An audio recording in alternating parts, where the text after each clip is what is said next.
اللهم بارك على محمد وعلى آل محمد كما باركت على إبراهيم وعلى آل إبراهيم إنك حميد مجيد. اللهم صل وسلم على نبينا محمد. আলহামদুলিল্লাহ, যাবতীয় তারিফ মহান রব্বুল আলামিনের জন্য, যিনি আমাদেরকে সুস্থ রেখেছেন, সুস্থ অবস্থায় জুমআর সালাতে আসার তৌফিক দান করেছেন, খুতবা বলা এবং শোনার তৌফিক দান করেছেন। আবহাওয়াকে অতিকূল থেকে অনুকূলে রেখেছেন। এই জন্য আমরা অন্তর থেকে মহান আল্লাহকে শুকরিয়া জানাই। সকলেই বলি আলহামদুলিল্লাহ। আমি সকলের কাছে আশা করব আপনারা তাকায়া মনোযোগ সহকারে কথা শুনবেন। আমি চেষ্টা করব উস্তাদের মতো বলতেছি, অপ্রয়োজনীয় কোনো কথা বলবো না ইনশাআল্লাহ আজিজ। এই জন্য সকলকে আমি খুতবার নিয়মগুলো ফলো করে শোনার অনুরোধ করব। আল্লাহ আমাদেরকে সকলকেই শোনার তৌফিক দান করেন। বিশ্বনবী আকাইনন্দর তাজিদারি মদিনা শাহী মদিনা আহমেদ মুস্তফা মুহাম্মাদুর রাসূলুল্লাহ সাল্লাল্লাহু আলাইহি ওয়াসাল্লাম। আল্লাহ রাব্বুল আলামিন তাকে উচ্চ মাকামে মাহমুদ দান করেছেন। আল্লাহ যেন আমাদেরকে তার সুপারিশ পাওয়ার যোগ্যতা হাসিল করার তৌফিক দান করে, বলেন আমিন। আমরা জুমার দিন জুমার খুতবার জন্য এসেছি, তাই একটা করে পয়েন্ট বলে যাব। জুমার দিনের অনেক ফজিলত রয়েছে, আমি একটা বলে সামনে আগাবো। কারণ আমি যে কোনো একটা কোরআনের আয়াত বা সুন্নাহ হাদিস পরিপূর্ণ ব্যাখ্যা না দিয়ে সামনে যেতে পারি না, আর একটার মধ্যেই কথা শেষ হয়ে যায়, সামনে আগাতে পারি না। তাই অল্প করে বলে যাব ইনশাআল্লাহ। জুমার দিনের অনেক ফজিলতের মধ্যে একটা ফজিলত হলো, জুমার দিন যদি আপনার আমার মৃত্যু চলে আসে, মরে যায়, আল্লাহর আদেশ হয়ে যায়, তাহলে জুমার দিন যদি মৃত্যুটা আপনার আমার হয়, তাহলে আল্লাহ আপনার আমার কবরে আযাবকে মাফ করে দেবেন। সুবহানাল্লাহ। এটা অনেক বড় ফজিলত জুমার দিনের। এটা মুসনাদে আহমদ 147 নম্বর হাদিস, আপনারা দেখে নেবেন। এরপরে আমরা আল্লাহ রাব্বুল আলামিনের প্রশংসা করেছি। প্রিয় ভাইরা, প্রশংসা করতে হয়, করব অন্তরে মাথায় এই চিন্তা নিয়ে আমি আল্লাহ রাব্বুল আলামিনের কৃতজ্ঞ বান্দা হব। এক প্রশংসা হলো মুখে, আর আরেকটা অন্তর থেকে নিয়ত থাকবে আমি আল্লাহর কৃতজ্ঞ বান্দা হব। তো আলহামদুলিল্লাহ বলার সাথে সাথে আমার মাথায় মনে যদি এটা থাকে যে আমি আল্লাহর কৃতজ্ঞ বান্দা হব। কৃতজ্ঞ বান্দা মানে আমি পরিপূর্ণ ইসলামে প্রবেশ করব। আল্লাহ রাব্বুল আলামিনের আদেশ আমার উপরে কি কি কয়টা আমি সেগুলো জানব, জেনে কোনখানেভাবে মেনে চলব। এটা হলো কৃতজ্ঞ হওয়া। আল্লাহ কি কি নিষেধ করেছেন সেগুলো আমি জানব, জেনে আল্লাহর নিষেধ কাজগুলো আমি ত্যাগ করব, ঘৃণা ভরে ত্যাগ করব, কারণ আমার রবের নিষেধ। এই জন্য এটাকে বলে কৃতজ্ঞতা। এই কৃতজ্ঞ মাথায় চিন্তা নিয়ে যদি আমরা বলি আলহামদুলিল্লাহ, আবার বলেন তো ভাইরা, তাহলে রাসূল সাল্লাল্লাহু আলাইহি ওয়াসাল্লাম বলেন, আল্লাহ আপনার আমার নেকির পাল্লাকে, মিজানকে পূর্ণ করে দেবেন, ভারী করে দেবেন। সুবহানাল্লাহ। নেকির পাল্লা ভারী হওয়ার আরও অনেক আমল রয়েছে, আমরা শায়েখদের কাছে শুনেছি। আল্লাহর শুকরিয়া আদায় করলে যে নেকির পাল্লা ভারী হয়, এটা সহিহ মুসলিম 223 নম্বর হাদিস। এটা বাংলা হাদিসে নাও পাইতে পারেন, এই নাম্বারটা আমি নিয়েছি আবু বকর মোহাম্মদ জাকারিয়া স্যারের তাফসির থেকে, এটা মূল নাম্বারও হতে পারে। তো আলহামদুলিল্লাহ বললে মিজানের পাল্লা, নেকির পাল্লা কি হয় ভাইরা? ভারী হয়। আরও আছে বুখারীতে অনেক হাদিস। আবু হুরায়রা রাদিয়াল্লাহু তাআলা আনহু থেকে বর্ণিত, রাসূলুল্লাহ সাল্লাল্লাহু আলাইহি ওয়াসাল্লাম বলেন, কালিমাতান, দুইটি কালিমা আছে। কয়টি কালিমা আছে ভাইরা? রাসূল বলেন দুইটি কালিমা আছে এমন, খাফিফাতানি আলাল লিসান, যে কালিমা দুইটি মুখে বলতে, জিহ্বায় বলতে, লিসান জিহ্বায় বলতে অত্যন্ত সহজ, সাকিলাতানি ফিল মিজান, এবং মিজানের পাল্লাকে ভারী করে দেয়। সুবহানাল্লাহ।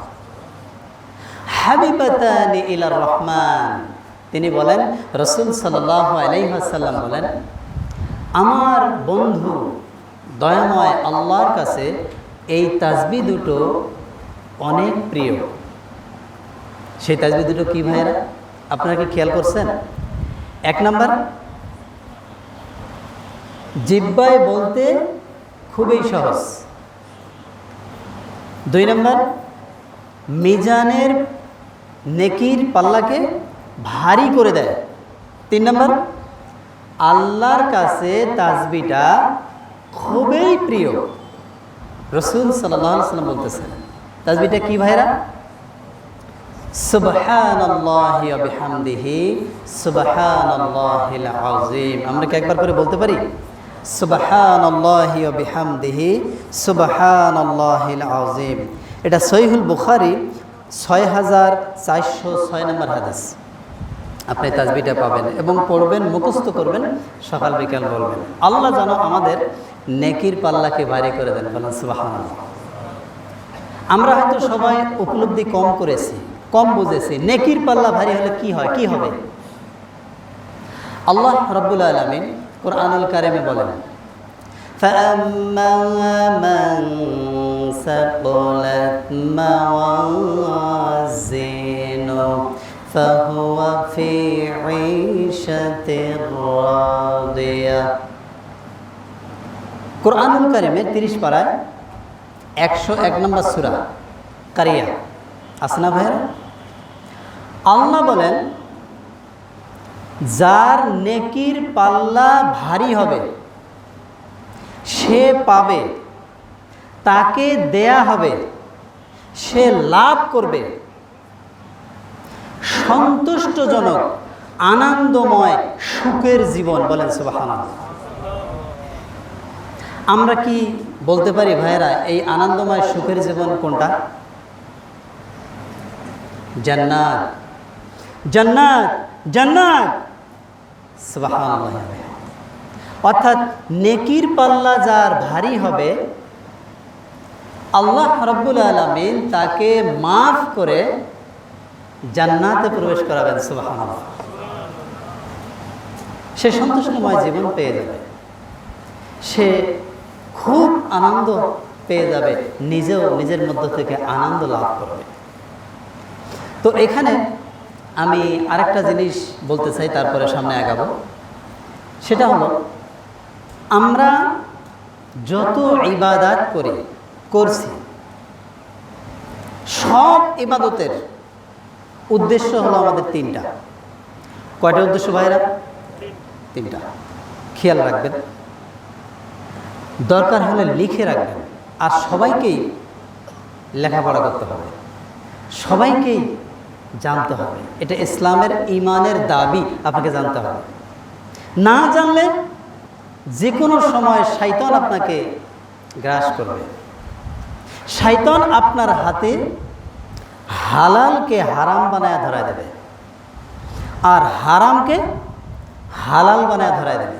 তাই এখন আপনি দেখবেন অনেক মানুষ নামাজি, সালাত আদায় করতেছে, হাজ করতেছে, মসজিদে ঠিকমতো আসতেছে, টুপি দাড়ি পাঞ্জাবি সবই আছে, কিন্তু সে হারামের সাথে সম্পৃক্ত আছে না এরকম? আল্লাহ আমাদের হেফাজত করুন, বলেন আমিন।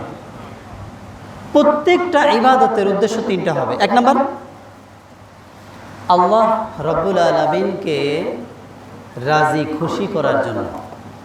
আপনি যত আমল করেন, যা কিছুই করেন না কেন, সবটা কিসের জন্য হবে ভাইরা? আল্লাহ রব্বুল আলামিনকে সন্তুষ্ট করার জন্য, খুশি করার জন্য, আল্লাহকে দেখার জন্য, আর কাউকে দেখানোর জন্য না। আল্লাহ রব্বুল আলামিন বলেন, قل إن صلاتي ونسكي ومحياي ومماتي لله رب العالمين। 6 নম্বর সূরা আনআমের 162 নম্বর আয়াত।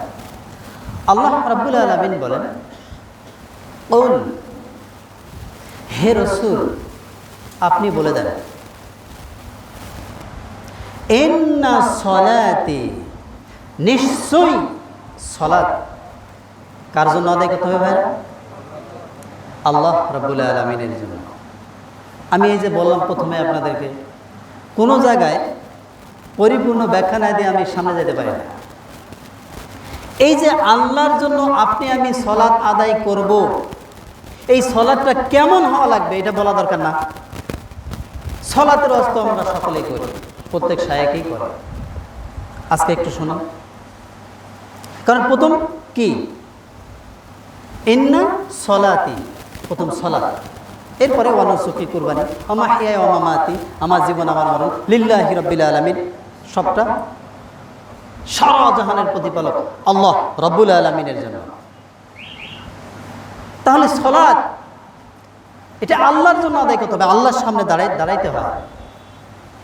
আপনি আল্লাহর সামনে দাঁড়ায়া ভুল ভাল বললেন, হবে ভাইরা?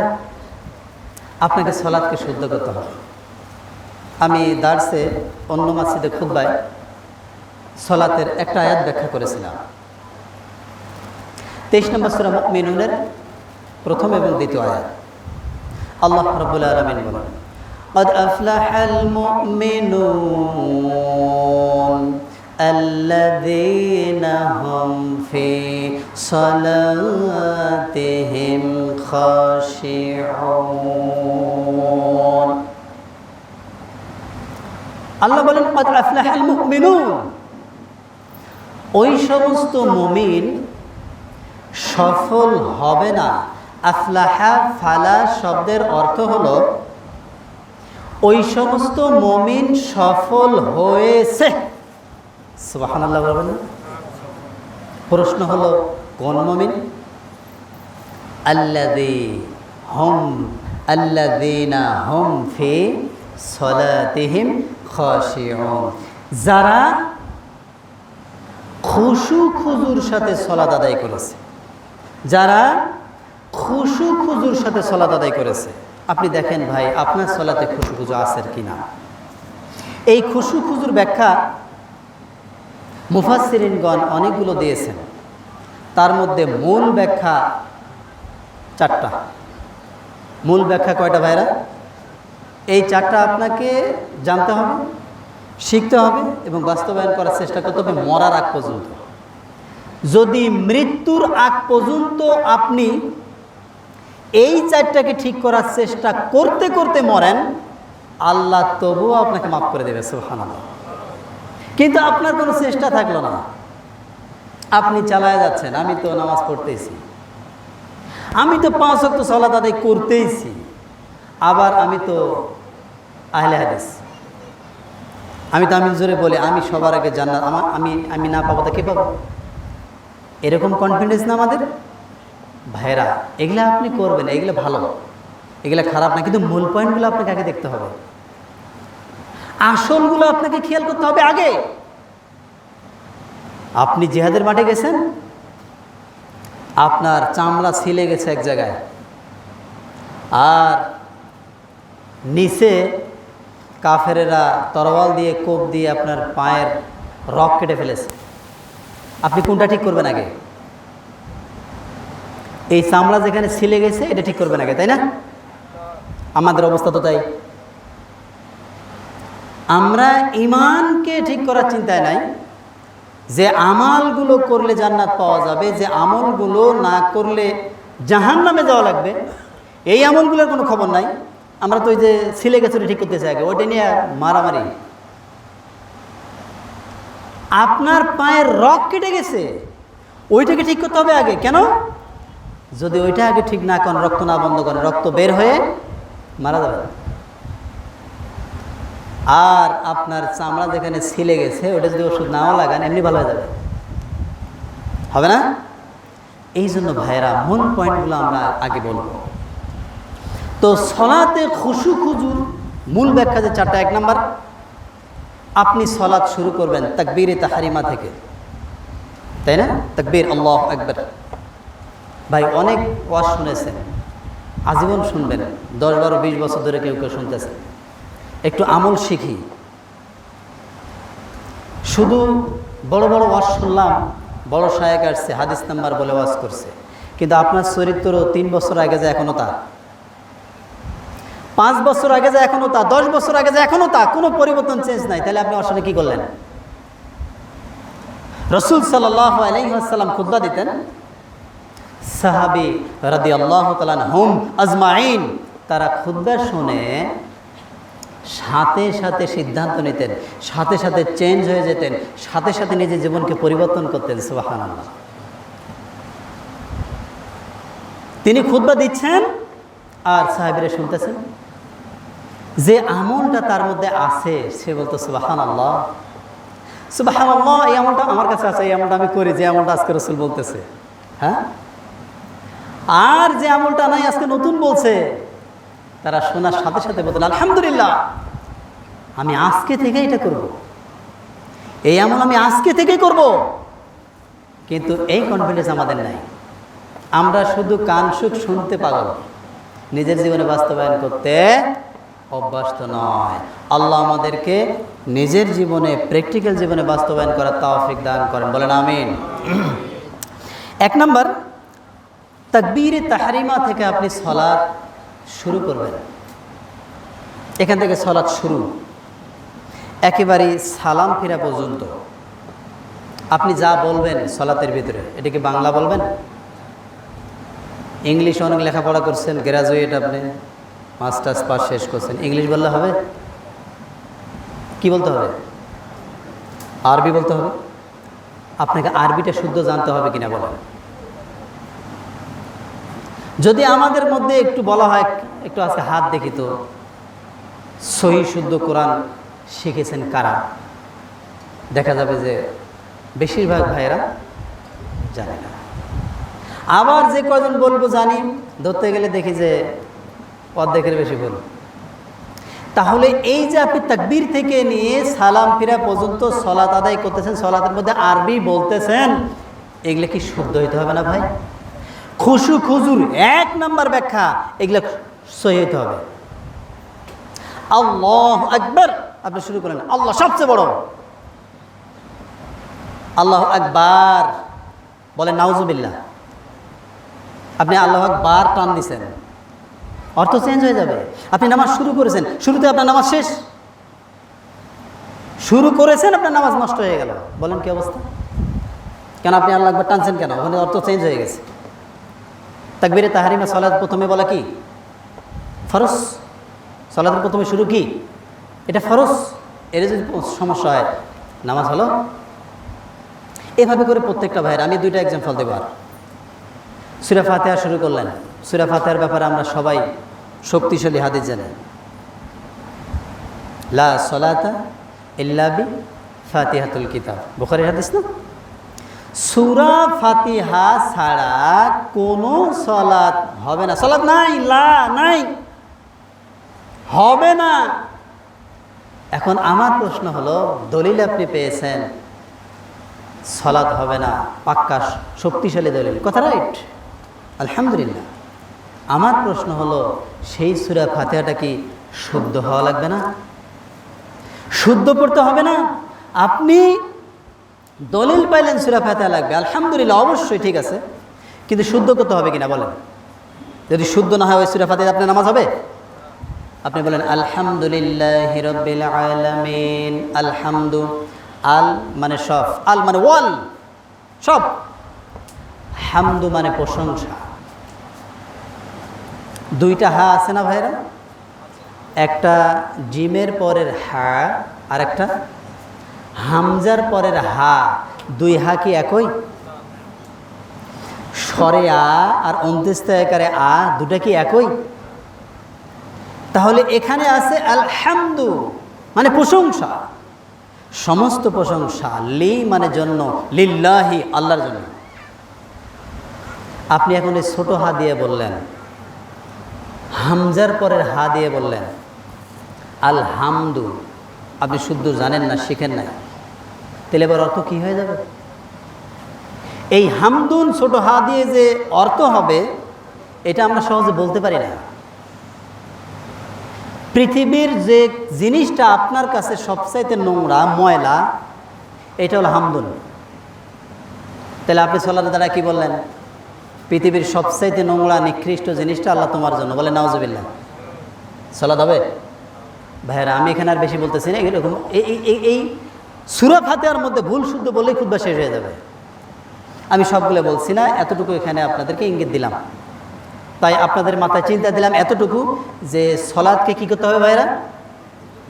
শুদ্ধ করতে হবে। এর সাথে সাথে বুঝবেন আপনি কি বলতেছেন। আপনি সানা যেটাই পড়েন, সানা 2, 3, 4, 5টা পড়া যায়, আপনাকে বুঝতে হবে আপনি সানায় কি বলতেছেন। এক সহি, 2 হলো বুঝতে হবে আপনি কি বলতেছেন। সূরা ফাতিহায় কি বলেছেন, অন্য সূরা মিলানে কি বলতেছেন, আল্লাহু আকবার রুকুতে গেলেন সুবহানা রাব্বিয়াল আযীম, এটার অর্থ কি, এগুলো আপনাকে বুঝতে হবে, তাহলে আপনার সালাতের ভিতরে মন থাকবে। আর যদি আপনি না বোঝেন, সালাতের বাহিরে আপনার মন চলে যাবে, বারবার শয়তান নিয়ে যাবে। খানজাব নামক শয়তান আছে, ওর কাজ হলো যে সালাতে দাঁড়ায় তাকে ধোঁকা দেওয়া, সালাত নষ্ট করা। ওটা স্পেশাল শয়তান, ওটা বিশেষ শয়তান। কোন সময় ধোঁকা দেবে? শুধু সালাতে, যখন সালাতে আপনি দাঁড়াবেন তখন। তো ভাইরা, এখানে আমি এতটুকু বললাম। দ্বিতীয়, আপনাকে পবিত্র হইতে হবে। খুশু খুজুর 1 নম্বর ব্যাখ্যা কি ভাইরা? শুদ্ধ করতে হবে। 2 নম্বর কি বলেন তো? আপনাকে পবিত্র হইতে হবে। 2 সাইড থেকে পবিত্র হইতে হবে। একটা পবিত্রতা আপনারা সবাই জানেন, বুঝেন, তাও শিখে নেবেন শুদ্ধ করে। আপনি স্ত্রীর কাছে গেছেন, আপনি পেশাব পায়খানা করেছেন, পবিত্র কিভাবে হবেন এই বিষয়গুলো থেকে। আর একটা হলো আপনার নাপাক থেকে, হারাম থেকে, গুনার কাজ থেকে পবিত্র হওয়া লাগবে। আপনি নাপাক হয়েছেন, বাচ্চা আপনার শরীরে পেশাব করে দিয়েছে, আপনি গোসল করলেন, ওই জায়গাটা ধুয়ে ফেললেন, হ্যাঁ পবিত্র হয়ে গেছেন, আলহামদুলিল্লাহ।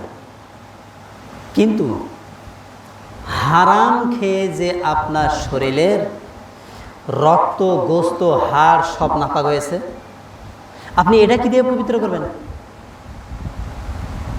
আপনার গলার মধ্যে রশি লাগায়া ওই সাগরের মধ্যে চুবাইলে পবিত্র হবেন? এটা আপনাকে পবিত্র করতে হবে। আপনি এই পবিত্র বুঝেছেন, ওইটা বোঝেন নাই কেন? নাপাক বডি দিয়ে আল্লাহর সামনে দাঁড়ায় সেজদা দিয়ে কোনো কাজ হবে না, কোনো কাজ হবে না, সালাত হবে না। আপনি এটা বুঝেন না, বোঝার চেষ্টাও করেন না। বুঝেন ভাইরা, তাহলে সব হারাম থেকে বাঁচতে হবে। এই 2 সাইড থেকে পবিত্র হওয়া লাগবে। আমরা সুবহানাল্লাহ বলি না? বলেন দিই সবাই সুবহানাল্লাহ। সুবহানাল্লাহ মানে কি? সুবহান, পবিত্র। আল্লাহ মানে আল্লাহ, আল্লাহ পবিত্র, তাই তিনি পবিত্রতা অর্জনকারীকে ভালোবাসেন। পবিত্র হন যারা, পবিত্র হয়ে আল্লাহর ইবাদত করেন, আল্লাহ তাকে ভালোবাসেন। প্রিয় ভাইরা, বুখারীতে একটা হাদিস আসছে, জটিল হাদিস, সহিহুল বুখারীর 6463 নম্বর হাদিস। রাসূল সাল্লাল্লাহু আলাইহি ওয়াসাল্লাম বলেন, তোমাদের মধ্যে কেউ তোমাদের আমল দিয়ে, ভালো কাজ দিয়ে নাজাত পাবে না, ক্ষমা পাবে না, জাহান্নাম থেকে বাঁচতে পারবে না, জান্নাত পাবে না। তাহলে কি দিয়ে পাবো? এই হাদিসের শেষে আছে, তিনি বলেন, রাসূল সাল্লাল্লাহু আলাইহি ওয়াসাল্লাম বলেন, জান্নাত পাবে আল্লাহকে খুশি করে দ্বারা, ক্ষমা পাবে, নাজাত পাবে আল্লাহকে খুশি করা দ্বারা। তাহলে যে কাজগুলোতে আল্লাহ খুশি হয় এই কাজগুলো আমাকে করতে হবে, এই কাজগুলো করতে হবে। 9 নম্বর সূরা তওবার 72 নম্বর আয়াতে আল্লাহ বলেছেন, আল্লাহর সন্তুষ্টি সবচাইতে বড় ইবাদত, সবচেয়ে শ্রেষ্ঠ আল্লাহর সন্তুষ্টি। তো তাই যে কাজগুলো আল্লাহ রাজি খুশি হন, আল্লাহ খুশি হন, আল্লাহ পছন্দ করেন, এই কাজগুলো আমরা বেশি বেশি করব। তাহলে খুশু খুজুর ব্যাখ্যা 2 নম্বর কি বলেন তো ভাইরা? পবিত্র হওয়া লাগবে আপনাকে 2 দিক থেকে। 3 নম্বর হলো আপনাকে আমাকে সলাতের ভিতরে বাহিরে যে মাসলা মাসাইলগুলো আছে এগুলো জানতে হবে।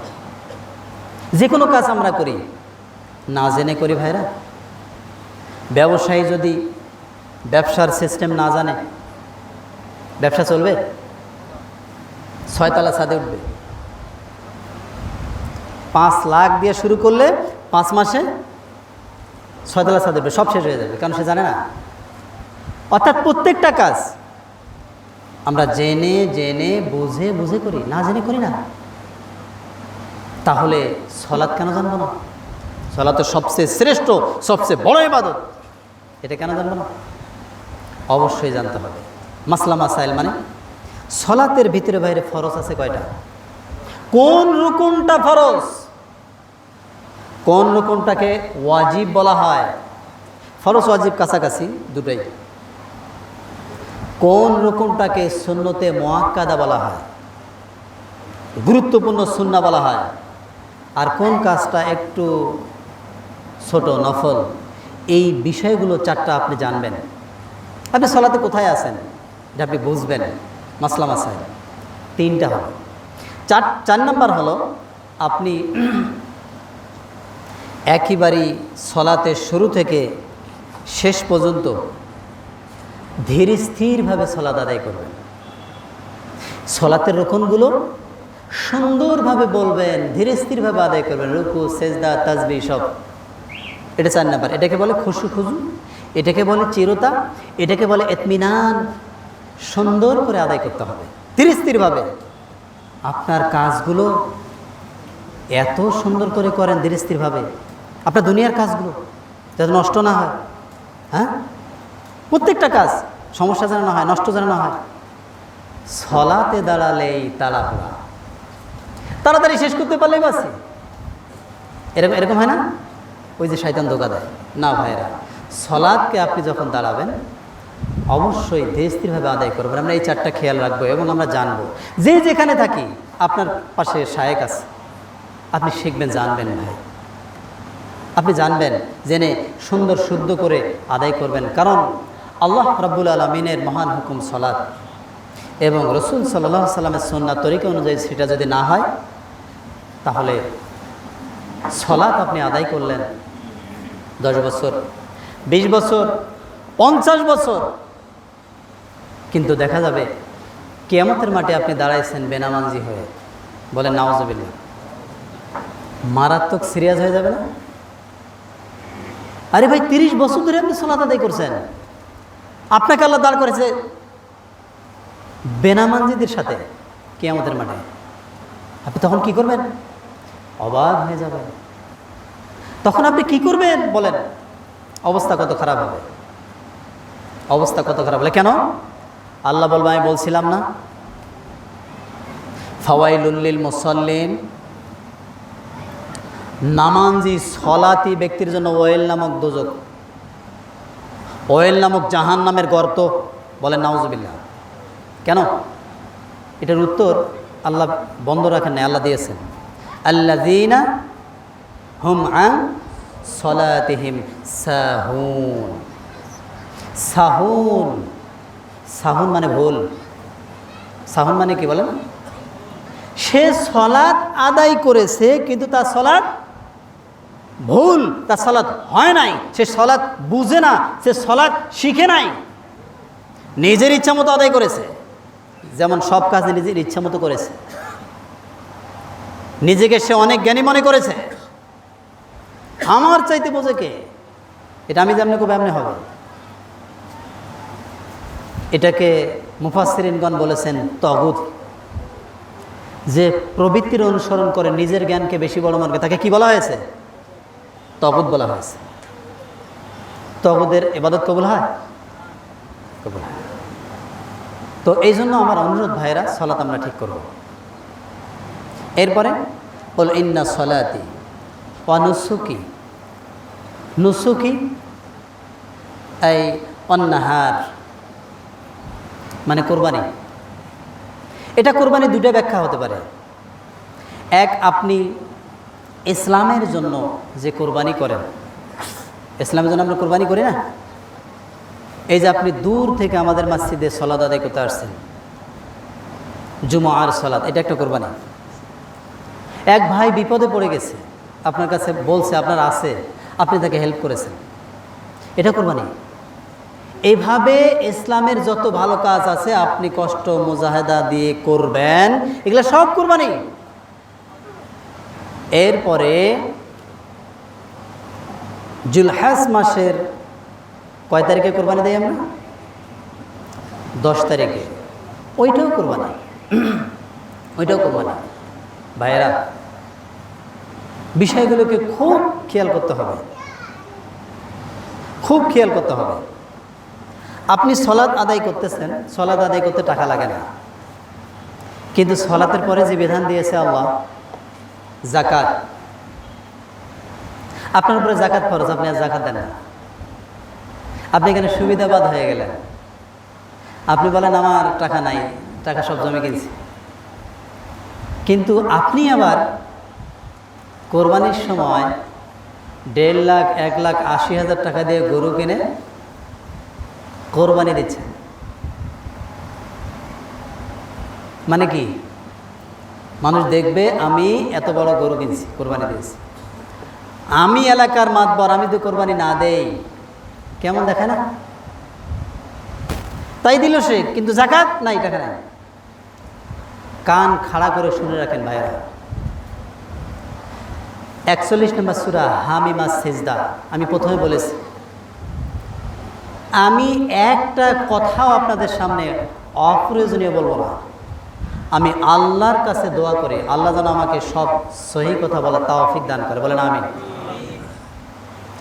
41 নম্বর সূরা হামিমা সিজদার 7 নম্বর আয়াত, আল্লাহ বলেন আল্লাযীনা, যারা ইউতুনা যাকাতা লা ইউতুনা যাকাতা, যাকাত দেয় না, ওয়াহুম বিল আখিরাতি হুম কাফিরুন।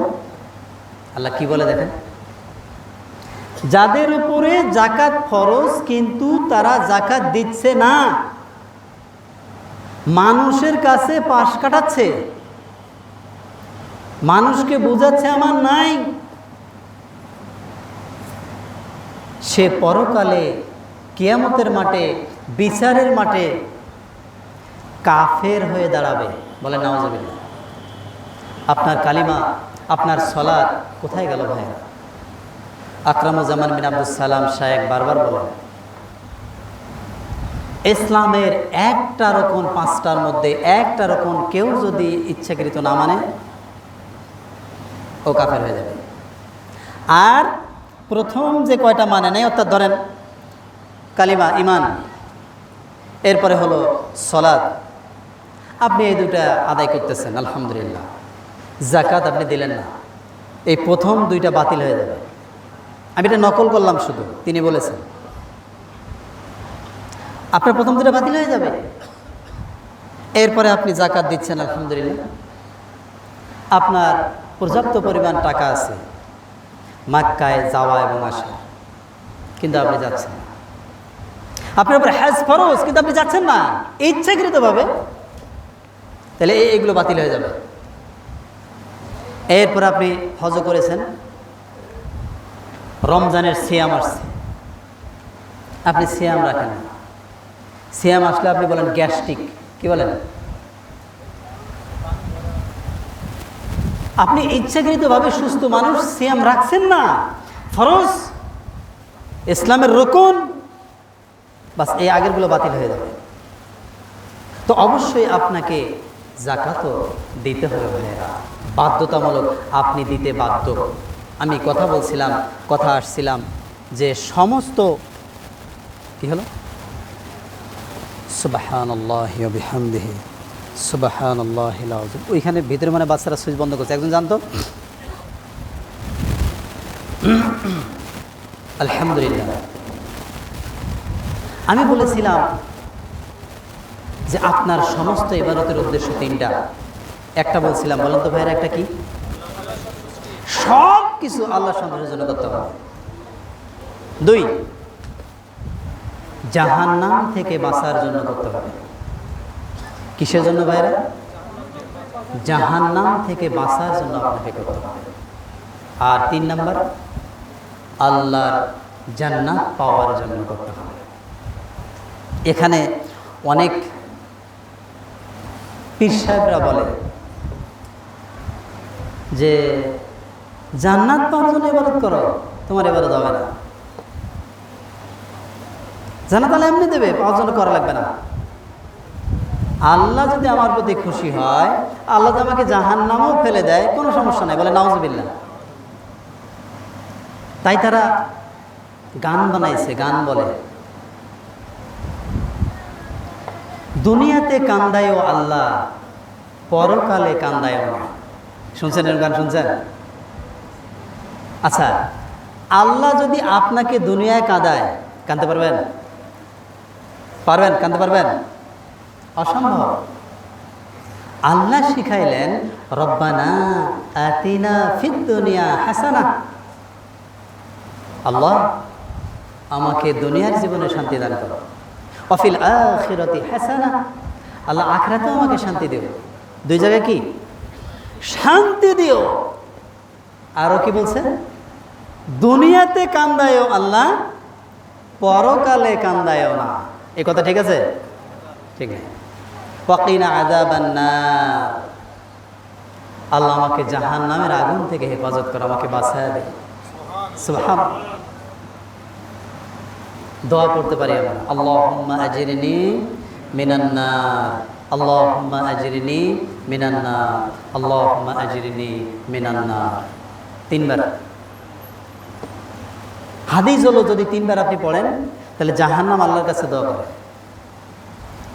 আল্লাহ আপনার যে বান্দা আমার কাছে আসতে চাচ্ছে না, আসতে চায় না, আপনি তাকে আমার কাছ থেকে বাঁচায় দেন। সুবহানাল্লাহ। আর যদি বলেন আল্লাহুম্মা আদখিলনি আল জান্নাতা, আল্লাহুম্মা আদখিলনি আল জান্নাতা, যদি বলেন 3 বার, আল্লাহুম্মা আদখিলনি আল জান্নাতা। এবার জান্নাত বলে, আল্লাহ আপনার যে বান্দা আমার কাছে আসতে চায়, আল্লাহ তাকে আমার কাছে পৌঁছায় দেন। সুবহানাল্লাহ। তাহলে এই 3টা বিষয় আমরা খেয়াল রাখবো। আসলে ওরা পেটের পূজা করে, পীর না। যদি কেউ সহি পীর হয়, আপনাকে দিন শেখায়, ইমান শেখায়, সমস্যা নাই, কিন্তু তারা পেটের পূজা করতেছে। একজন শায়েখ বলছিল, এ হাল তেরা চাল হ্যায়, এ মকসদ তেরা মাল হ্যায়, এ कैसा আজব চাল হ্যায়, লাখো কা আন্ধা কর দিয়া। বুঝতে পারছেন? অনেকে বুঝছেন। ও যে হাল ধরছে, এটা তার চাল, চাল, তার মাকসাদ হলো, তার উদ্দেশ্য হলো টাকা। মুরিদরা আমার কাছে গরু নিয়ে আসবে, টাকা দেবে, আর এইভাবে করে সে এই চাল দিয়ে সে হাজার হাজার লাখো মানুষকে সে অন্ধ বানায় দিয়েছে। আর এমন কথা বলে ইমান শেষ হয়ে যায়। আপনারা যেখানে থাকবেন সেখানে কথা বলবেন, দাওয়াত দেবেন, এমন কথা বলে ইমান আপনার বাতিল। পানির ভিতর বাতি জ্বলে, ঝড় বাতাসে নেবে না। আমার কাছে মুরিদ হলে নামাজ রোজা লাগে না, বলে নাউজুবিল্লাহ। কেন ভাবো জুদা জুদা, যেথায় মুর্শিদ সেথায় খোদা। নাউজুবিল্লাহ জোরে বলেন। কত মারাত্মক কথা, কত মারাত্মক কথা। আবার কি বলে জানেন, যে ইমাম সাহেব ওনাদের নামাজ পড়ায় কিন্তু নিজে তো নামাজ পড়ে না। যুক্তি দেখছেন? উনি তো পড়াইলো, উনি তো নামাজ পড়ে নাই। তো এইভাবে অনেক কথা বলে, এগুলো সব শিরকি বেদাতি কথা। আল্লাহ ওদের কাছ থেকে আমাদেরকে হেফাজত করুন। তো প্রিয় ভাইরা, আমরা ছিলাম মিজানের পাল্লা ভারী হয়ে যায় আল্লাহর প্রশংসা করলে এবং তাসবিহ বলেছিলাম। এরপরে বললাম আপনার সমস্ত ইবাদতের উদ্দেশ্য তিনটা। তার একটা আল্লাহকে খুশি করা, আর দুই হলো জাহান্নাম থেকে বাঁচা, আর তিন হলো জান্নাত পাওয়া। এটা আল্লাহ বলেছেন না? এটা আল্লাহ বলেছেন, ফামান যুহজিহা আনিন নার ওয়া উদখিলাল জান্নাতা ফাকাদ ফাজ। 3 নম্বর সূরা আল ইমরানের 185 নম্বর আয়াত। আল্লাহ বলেন, যে ব্যক্তিকে জাহান্নাম থেকে বাঁচানো হলো বা বেঁচে গেল আর চির শান্তিময় চিরদিনের জন্য জান্নাতে প্রবেশ করানো হলো, এই ব্যক্তি কেবল সফল হয়ে গেল। সুবহানাল্লাহ, এই ব্যক্তি সফল। আমরা কি মনে করি চাওয়ার যত ধন সম্পদ হবে, প্রাচুর্য হবে, বড় ডিগ্রি হাসিল করবে, 1 কোটি টাকার চাকরি করবে, গাড়ি বাড়ি সম্পদ দুনিয়ার, এগুলোকে আমরা সফল মনে করি? এগুলোকে আমরা সফল মনে করি? আপনি সারা পৃথিবীর মালিক হলেন, সফল হয়েছেন? কি সফল হয়েছে? রাসূল সাল্লাল্লাহু আলাইহি ওয়াসাল্লাম বলেন, চাবুক দিয়ে ঘোড়া পিটায় না, এই চাবুকটা জমিনে রাখলে কতটুকু জায়গা নেয়? এতটুকু জায়গা জান্নাতের সারা পৃথিবী বিক্রি করলে আপনি কিনতে পারবেন না, এতটুকু জায়গা। আপনি কি সফল হলেন? আর কি সফলতা দিয়ে আপনি লাফাচ্ছেন? নিজেকে ধ্বংস করতেছেন, নিজেকে পরিপূর্ণ ধ্বংস করতেছেন। এটা নিয়ে লাফায় না, আপনি সামনে আগান। কিভাবে আল্লাহ খুশি হন, কিভাবে জাহান্নাম থেকে আমি বাঁচতে পারি, কিভাবে চিরশান্তিময় জান্নাত যেতে পারি, এজন্য লাফান। কারণ আল্লাহ রাব্বুল আলামিন বলেছেন, আ'দাদতু লিইবাদিয়াস সালিহিন মা লা আইনুন রাআত ওয়া লা উযুনুন সামিআত ওয়া লা খাতারা আলা কলবি বাশার। আল্লাহ বলেছেন, মানে এটা হাদিসে কুদসি, এটা কোরআন নয়, কিন্তু হাদিসে কুদসি আল্লাহ বলতেছেন। সহিহুল বুখারীতে এসেছে হাদিসটা, সহিহুল বুখারীতে এসেছে 3244 নম্বর হাদিস। আপনারা দেখবেন, আল্লাহ বলেন, আমার ইবাদত করেনেওয়ালা বান্দাদের জন্য, নেক আমল করেনেওয়ালা বান্দাদের জন্য জান্নাত বানাইছি, এমন জান্নাত যেটা কোনো চোখ দেখে নাই, কোনো চোখ সেটা দেখে নাই, কোনো কান শোনে নাই, ওয়ালা খাতারা আলা কলবি বাশার, কোনো মানুষের অন্তর এটা কল্পনা করতে পারবে না আমি তার জন্য কি বানাইছি। এটা যদি একটু বলি ভাইয়েরা, তাহলে আপনারা বুঝবেন। একটু বলি, এটা সহিহুল বুখারীর 2790 নম্বর হাদিস। রাসূল সাল্লাল্লাহু আলাইহি ওয়াসাল্লাম বলেন, ইন্না ফিল জান্নাতি মিয়াতা দারাজা, নিশ্চয়ই আল্লাহ জান্নাত তৈরি করেছেন 100 তলা বিশিষ্ট বিল্ডিং তৈরি করেছেন। সুবহানাল্লাহ। আপনি খেয়াল করেন, আপনি পড়বেন হাদিসটা। আল্লাহ জান্নাত তৈরি করেছেন, জান্নাতে আপনার আমার জন্য, মুমিন বান্দার জন্য বিল্ডিং তৈরি করেছেন। কত তলা? মিয়াতা দারাজাত, 100 তলা। মিয়াতা মানে 100, দারাজাত মানে তালা, 100 তালা। আপনি বলবেন শেখ পৃথিবীতে তো 200-300 তালা আছে, কয় তালা আছে পৃথিবীতে বলেন তো, কে বলতে পারবে? 130 তালা, 165। তাহলে জান্নাত মাত্র 100 তালা, দুনিয়ার তালা তো বড় হয়ে গেল। দ্বিতীয় শব্দ কি বলে রাসূল বলেন? মা বাইনাদ দারাজাতাইন, জান্নাতের এক তালা থেকে আরেক তালার দূরত্ব কামা বাইনাস সামাওয়াতি ওয়াল আরদ, এক তালা থেকে আরেক তালার দূরত্ব হলো জমিন থেকে আকাশ। সুবহানাল্লাহ। এইভাবে 100 তালা। আপনার দুনিয়ার বিল্ডিং মিলছে? মিলবে কোনোদিন? একতলাই তো হবে না। এই কথা যখন রাসূল বললেন সাল্লাল্লাহু আলাইহি ওয়াসাল্লাম, আবু হুরায়রা রাদিয়াল্লাহু তাআলা আনহু বসে থাকতে পারলেন না, তিনি দাঁড়ায় গেলেন। ইয়া রাসূলুল্লাহ সাল্লাল্লাহু আলাইহি ওয়াসাল্লাম, এত বড় জান্নাত আল্লাহ কি দিয়ে বানাইছে? রাসূল সাল্লাল্লাহু আলাইহি ওয়াসাল্লাম বললেন, এই জান্নাতের প্রথম ইটটা হলো স্বর্ণের, আর দ্বিতীয় ইটটা হলো রূপার। সুবহানাল্লাহ। আপনি এই জান্নাত পাওয়ার জন্য কি করতেছেন ভাইরা? এই জন্য বলছে এই সালাতকে ঠিক করেন, সালাতের ব্যাখ্যা বলছে। এরপরে এর মশলা হবে মিশকাম্বর, সুঘ্রাণ। জান্নাতের বিল্ডিং থেকে চিরদিন সুঘ্রাণ বের হতে থাকবে, আপনি পাবেন। সুবহানাল্লাহ।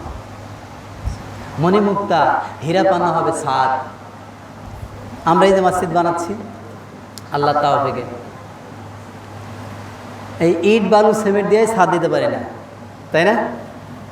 তাতেই আমাদের অবস্থা খারাপ, ঋণ হয়ে গেছে 6-7 লাখ। কি বলেন? তাহলে ওই জান্নাত আপনার আমল দ্বারা আপনি বানাবেন, আমল দ্বারা বানাবেন। তো তাই আমি সকলকে অনুরোধ করব, বসছেন যে মসজিদে, আমাদেরই মসজিদ, তাই না ভাইরা? আপনি দেখতেছেন চতুর সাইডে খালি না, খোলা না?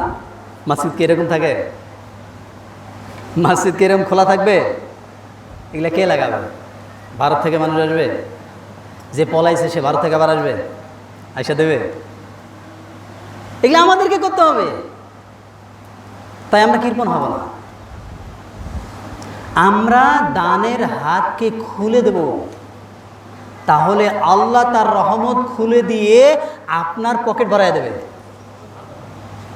আর আপনি দানের হাত বন্ধ রাখবেন, আল্লাহ রহমত বন্ধ রাখবে। কথা বোঝেন নাই? এই জন্য রাসূল সাল্লাল্লাহু আলাইহি ওয়াসাল্লাম বলেছেন,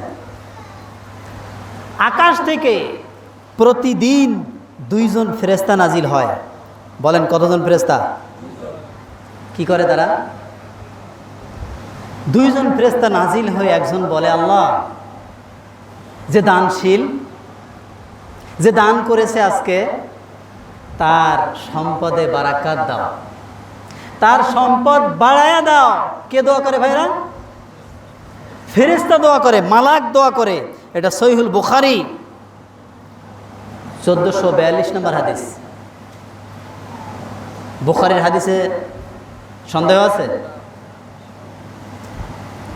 আরেকজন ফেরেশতা দোয়া করে, আল্লাহ, যে দান করে না কৃপণ, তার মালকে ধ্বংস করে দেয়। নাউজুবিল্লাহ বলেন না? নাকি আপনারা চাচ্ছেন ধ্বংস? ফেরেশতা এই দোয়া প্রতিদিন করে। তাই আপনার আমার উচিত প্রতিদিন কিছু দান করা। 10 টাকা হলো, প্রতিদিনই দোয়া করে। বুখারীর হাদিস। তাই ভাইরা, আমরা দানের হাত খুলে দেব। আমরা যেন চতুর সাইডে বেড়া লাগাইতে পারি। বেড়া কি বাঁশের বেড়া লাগাবো নাকি?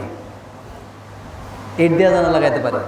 আল্লাহ সকলকে বেশি বেশি দান করার তৌফিক দান করে।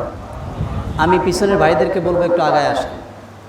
আর কিছু ভাইরা আসতে জায়গা পাচ্ছেন না, সবাই আগে আসেন, জিকির করেন সুবহানাল্লাহ আলহামদুলিল্লাহ বলে আগায় আসেন। আমরা আরও কিছু কথা দ্বিতীয় খুতবায় বলবো ইনশাআল্লাহ।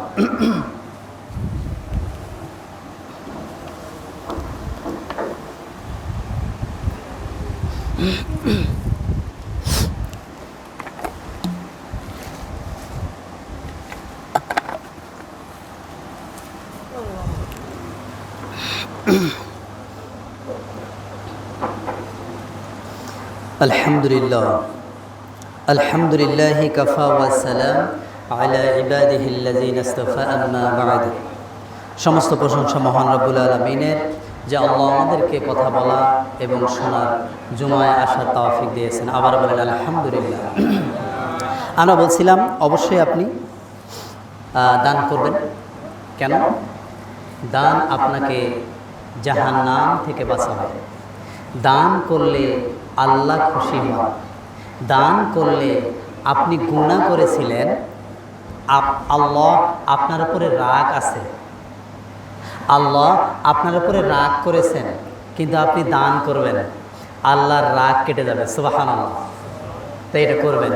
জান্নাত একটু বললাম, একটু জাহান্নাম শোনেন, কারণ এটা সুন্নাহ। কোরআনুল কারিমে যত জায়গায় আল্লাহ জান্নাতের আলোচনা করেছেন, তত জায়গায় জাহান্নামের আলোচনা করেছেন। আমি যে পয়েন্টটা থেকে এর আগে বলছিলাম সেখান থেকে একটু বলি। 30 পারা সূরা নাবা, আল্লাহ 21 নম্বর আয়াত থেকে আলোচনা করেছেন 30 নম্বর আয়াত পর্যন্ত জাহান্নাম। আপনাকে 2-3টা পয়েন্ট আমি বলে এখানে শেষ করে দেব। আল্লাহ বলেন, ইন্না জাহান্নামা কানাত মিরসাদা। জাহান্নাম একটা ঘাঁটি, জাহান্নাম থাকার জায়গা কিছু মানুষের জন্য। বড় ভয়ঙ্কর কথা। জাহান্নাম ওট পেতে আছে, এগুলো সব অর্থ কার জন্য? লিত্তাগীনা মাআবা, সীমা লঙ্ঘনকারীদের জন্য। কাদের জন্য ভাইরা? জাহান্নামে থাকার জায়গা জাহান্নাম কাদের জন্য? সীমা লঙ্ঘনকারীদের জন্য। এই সীমা লঙ্ঘনকারী আপনাকে বুঝতে হবে। আধা ঘন্টা আর একটা খুতবা লাগবে। সীমা লঙ্ঘনকারী কাকে বলে? সংক্ষিপ্ত এক শব্দ দিয়ে বুঝে নেন। আল্লাহ আদেশ করেছে, আপনি মানেন না, আপনি সীমা লঙ্ঘনকারী। আল্লাহ নিষেধ করেছে, ওই নিষেধ কাজটা আপনি করেন, আপনি সীমা লঙ্ঘনকারী। বুঝে আসছে কিনা ভাইরা? সংক্ষিপ্ত, যদি আপনি সীমা লঙ্ঘনকারী হন, আপনার থাকার জায়গা হবে জাহান্নাম। যদি আমি সীমা লঙ্ঘনকারী হই, আমার থাকা জায়গা হবে জাহান্নাম। তাহলে কি হবে সেখানে? বড় ভয়ঙ্কর। লিত্তাগীনা মাআবা লাবিথিনা ফিহা আহকাবা লা ইয়াযুকুনা ফিহা বারদান ওয়ালা শারাবা। দেখেন আল্লাহ কি বলেন। আল্লাহ বলেন, এই সীমা লঙ্ঘনকারীরা ওই জাহান্নামে যুগ যুগ ধরে পড়ে থাকবে। বড় ভয়ঙ্কর। এরপর আল্লাহ বলেন, তাদেরকে ওই জাহান্নামে কোনো খাবার দেওয়া হবে না, ভারী খাবারও না, পানিও না। আপনি পানি ছাড়া, খাবার ছাড়া থাকেন তো 5 দিন 7 দিন পারবেন? একদিন সিয়াম রাখলে তো অবস্থা খারাপ হয়, তাই না? 4 দিন 5 দিন 7 দিন আপনি মরে যাবেন, ছটফট করবেন, পানিও না, কোনো খাবার না। কিন্তু আল্লাহ বলেন সেখানে 1000 বছর কিছু দেওয়া হবে না আপনাকে। তাহলে কি অবস্থা হবে? ইল্লা হামিমা ওয়া গাসসাকা। আল্লাহ বলেন খাবার দিব একটা, কি? হামিম, জাহান্নামের আগুনের ফুটন্ত পানি। প্রিয় ভাইয়েরা, এটা বলে খুতবা শেষ, খেয়াল করেন। এই পৃথিবীর 1 ভাগ আগুনের ফুটন্ত পানি কি আপনি গলা ঢালতে পারবেন? ঢালে দেখেন, পরীক্ষা করেন। আপনি ছটফট করতে করতে পুঁটি মাছের মতো লাফায় মরে যাবেন। এই পৃথিবীর 1 ভাগ আগুন, রসুল বলেছেন সাল্লাল্লাহু আলাইহি ওয়াসাল্লাম, জাহান্নামের আগুন আল্লাহ বানাইছে 70 ভাগ। কত ভাগ বানাইছে বলেন? 70 ভাগ। সহিহুল বুখারী 3265 নম্বর হাদিস। 1 ভাগ এই পৃথিবীতে দেওয়া হয়েছে, 69 ভাগ ওই জাহান্নামের ভিতরে আছে। তাহলে আপনি সেটা কিভাবে সহ্য করবেন? 69 ভাগ আগুনে ফুটন্ত পানি। এরপরে কি? গাসসাকা। ওটার সাথে মিশ্রণ থাকবে রক্তপুষ। বলে নাউজুবিল্লাহ। আপনাকে গ্লাসে পানি খেতে দেওয়া হলো, ওই গ্লাসে 1 জন 2 জন 5 জন মানুষ থুতু দিল, খেতে পারবেন? দেখে নাক থেকে ময়লা বের করে দিল 5 জন, খাইতে পারবেন? খাইতে পারবেন না। আপনাকে যদি বলা হয় 1 লাখ টাকা দেবে, খান। 1 লাখ টাকার লোভে আপনি খাইতে পারেন, মুখে দেবেন, কিন্তু পেটে যাবে না, বমি করে ফেলাই দেবেন আপনার সাথে সাথে। পারবেন? তাহলে যেটা জাহান্নামের আগুনে ফুটাতো এবং রক্তপুষ মিশ্রিত, কত জঘন্য হবে খাবারটা। আজকে তো আপনি খুব ভালোভাবে পৃথিবীতে চললেন, সেখানে কি অবস্থা হবে? আজকে আপনি কেন 5 ওয়াক্ত নামাজ ঠিকভাবে আদায় করছেন না, নামাজ শিখছেন না? কেন আপনি মসজিদে আসছেন না? আপনি আসছেন না, আপনার সন্তান আসছে না কেন? আপনি সেখান থেকে বাঁচতে পারবেন না, বড় ভয়ঙ্কর। এরপরে শেষ একদম 30 নম্বর আয়াতে গিয়ে আল্লাহ বলেন, এদের আযাব আমি এখন শুধু বাড়াতেই থাকবো, কমাবো না। বলেন কত ভয়ঙ্কর অবস্থা হবে। তো এই জন্য আমরা সেই জাহান্নাম থেকে আল্লাহর কাছে পানা চাই। আল্লাহ সেই জাহান্নাম থেকে আমাদের ক্ষমা করে দিন এবং চিরশান্তিময় জান্নাত দান করেন। বলেন আমিন। আরও অনেকগুলো কথা ছিল, সেগুলোর মধ্যে যেতে পারলাম না। প্রায় আরও 5টা কোরআনের আয়াত, 3টা হাদিস ছিল, 8টা, এগুলোর মধ্যে যেতে পারলাম না। এই কয়েকটার মধ্যে সময় শেষ হয়ে গেল। কিন্তু একটা কথা বলে দেয়, যেহেতু আমাদের মা বোনেরা আসছে না, তাদের জন্য একটা কথা বলেই আমি শেষ করে দেই। এটা হলো মুসনাদে আহমদ 1661 নম্বর হাদিস। রাসূল সাল্লাল্লাহু আলাইহি ওয়াসাল্লাম বলেন, মা বোনেরা, মহিলারা যদি 4টা কাজ করে তাহলে আল্লাহ তাদেরকে ক্ষমা করবেন এবং জান্নাতে দাখিল করবেন। সুবহানাল্লাহ। কয়টা কাজ ভাইরা? আপনারাও শিখবেন না, এটা মহিলাদের ওয়াজ, কিন্তু আপনারা শিখবেন না? আপনাদের বাসায় বলতে হবে, মেয়েদেরকে বলতে হবে, সবাইকে শিখাতে হবে। তাহলে অবশ্যই আপনারা জানার দরকার আছে। রাসূল বলেন 4টা কাজ মহিলাদের জন্য। 1 নম্বর, আল মারআতু ইযা সাল্লাত খামসা, তারা 5 ওয়াক্ত সালাত আদায় করবে। ওই যে সালাতের ব্যাখ্যা বলছি, সালাতটা এভাবেই হইতে হবে। দুঃখজনক প্রত্যেকটা জায়গায় ব্যাখ্যা রয়েছে, মহিলারা সালাতের মধ্যে বেশি শৈথল্য করে থাকে। জহরের সালাত পড়ে গিয়ে আসরের আগে, তাই এখানে ওনাদের জন্য আরও কিছু কথা দরকার ছিল, কিন্তু দুঃখজনক সময় শেষ। 2 নম্বর কি করবে? অসহমত শাহরহা, রমজানের সিয়াম পালন করবে, যেমন আপনাদেরকে বললাম একটু আগে, সেটাই। এরপরে তাদের স্বামীর খেদমত করবে, স্বামীকে খুশি করবে, স্বামীকে খুশি রাখবে। এটা তাদের জন্য বড় মাপের বিষয়। এখানেও কথা আছে, আধা ঘন্টার বললে তারপরে বুঝতে পারতেন। এরপরে হাফিজাত ফুরুজাহা, তারা নিজের লজ্জা স্থানের হেফাজত করবে এবং পরিপূর্ণ পর্দা করবে, যেভাবে আল্লাহ বলেছেন। এই কাজগুলো করলে আমাদের মা বোনেরা ক্ষমা পাবে, জান্নাত পাবে। আল্লাহ তাদেরকে আমল করার তৌফিক দান করেন। বলেন আমিন। আরেকটা বিষয় মাথায় রাখবেন, চতুর্থ সাইডে শোনা যাচ্ছে জাতীয় সঙ্গীতের বিষয়ে কথা। আপনারা যে যেখানে থাকবেন সেখানে কথা বলবেন। এই জাতীয় সঙ্গীতের মধ্যে শিরিক আছে, ঠিক কিনা বলেন? এই জাতীয় সঙ্গীতের মধ্যে শিরিক আছে। এই জাতীয় সঙ্গীত তৈরি করেছিল একজন কাফের, রবীন্দ্রনাথ ঠাকুর, একজন হিন্দু। তার কাছ থেকে এটা নেওয়া হয়েছিল। এই বাংলাদেশ 95% 96% মুসলিমের বাংলাদেশ। এখানে ওইটা আমরা এখন আর রাখবো না, রাখতে চাই না। আমরা কোরআন সুন্নাহ থেকে জাতীয় সঙ্গীত তৈরি করব, সেটা রাখবো। আর সবাই এখন থেকে কাজ চালায় যাবেন। আল্লাহ যেন সামনে এটা আমাদের দেখার তৌফিক দান করে। শুধু একটা নয়, প্রত্যেকটা। আল্লাহ যেন কোরআনকে রাষ্ট্রে যাওয়ার তৌফিক দান করে। কথা বোঝেন নাই? কেন? রাসূল সাল্লাল্লাহু আলাইহি ওয়াসাল্লাম 13 বছর মক্কায় ছিলেন। মক্কায় তিনি কোরআনকে প্রতিষ্ঠা করতে পারেন নাই, মার খাওয়া লাগছে। এখন আমরা সবাই মার খাচ্ছি। যখন তিনি মদিনায় গেলেন, আল্লাহ রাব্বুল আলামিন রাষ্ট্রনায়ক মুহাম্মদ সাল্লাল্লাহু আলাইহি সাল্লামকে প্রধানমন্ত্রী বানিয়ে দিলেন। সুবহানাল্লাহ। রাজধানী মদিনা, সারা বিশ্ব চলবে কোরআন দিয়ে, সবাই শান্তিময় হবে, হিন্দুও শান্তিতে থাকবে, কারো উপরে জুলুম করা হবে না। এক প্রকার মানুষের ক্ষতি হবে, যারা ছিল নেফাক, মুনাফিক, যাদের অন্তরে ঘোর ছিল, রোগ ছিল, এদের ক্ষতি হবে। এরা খালি জ্বলবে। এরা ইসলামিক আইন এখনো চায় না, এখনো কথা বলে ইসলামিক আইন আসলে এটা হবে, এটা হবে, এটা আসার দরকার নেই। বলে নাউজুবিল্লাহ। ইসলামিক আইন যারা চাবে না তাদের মধ্যে মুনাফিকি আছে, তারা নেফাক আছে তাদের অন্তরে, যারা ইসলামিক আইন চাইবে না। আল্লাহ কোরআনে প্রায় 500 আয়াত দিয়েছে, বড় বড় সূরা নাজিল করেছে ইসলাম প্রতিষ্ঠা করার জন্য, কোরআনের আইন চালু করার জন্য। আল্লাহ যেন আমাদের সকলকে এই কথা বলে সামনে আগাবার তৌফিক দান করে। কারণ এই যে আমরা মসজিদ দেখতেছি, এই মসজিদ এরকম থাকবে না, সরকার বানাবে মসজিদ।